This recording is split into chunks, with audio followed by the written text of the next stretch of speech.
रायगड जिल्ह्यातील श्रीवर्धन येथे पुण्यातून फिरण्यासाठी आलेल्या पर्यटकांच्या बेदरकार वाहन चलनामुळे भीषण अपघात झाल्याची घटना समोर आली आहे। थार क्रमांक MH12VW 8055 या वाहनानं 2 दुचाकींसह एका व्यक्तीला जोरदार धडक दिली। या अपघातात परवेज हमदुले या व्यक्तीचा जागीच अंत झालाय। या घटनेनंतर परिसरात एकच खळबळ उडाली असून नागरिकांमध्ये तीव्र संताप व्यक्त होत आहे।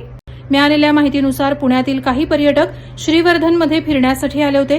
यावेळी त्यांच्या थार वाहनानं 2 दुचाकींना धडक दिली। या अपघातात परवेज हमदुले यांचा घटनास्थळीच अंत झाल्याचं समजतं। अपघातानंतर वाहन चालक घटनास्थळावरून फरार झाल्याची माहिती असून श्रीवर्धन पोलिसांनी चौकशीसाठी 4 जणांना ताब्यात घेतलंय। अपघात नेमका कसा झाला याबाबतची माहिती अद्याप स्पष्ट झालेली नाही। दरम्यान श्रीवर्धन उपजिल्हा रुग्णालयात नागरिकांची मोठी गर्दी जमली असून संतप्त जमावामुळे काही काळ तणावपूर्ण वातावरण निर्माण झालं होतं।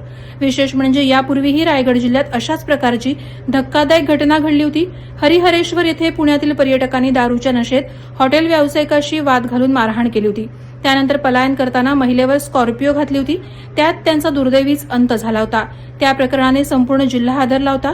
सलग घडणाऱ्या या घटनांमुळे रायगड जिल्ह्यातील पर्यटन स्थळांवरील पर्यटकांच्या वर्तनावर प्रश्नचिन्ह निर्माण झालं असून स्थानिक नागरिकांकडून कडक कारवाईची मागणी होत आहे। श्रीवर्धन पोलिसांकडून सध्या अपघात प्रकरणी तपास सुरू आहे। वादळवारा लाईव्हसाठी न्यूज ब्युरो, श्रीवर्धन। नवी मुंबई व रायगड जिल्ह्यातील ताज्या बातम्या आणि घडामोडींसाठी सबस्क्राईब करा वादळवारा लाईव्ह चॅनल आणि दाबा बेल आयकॉन।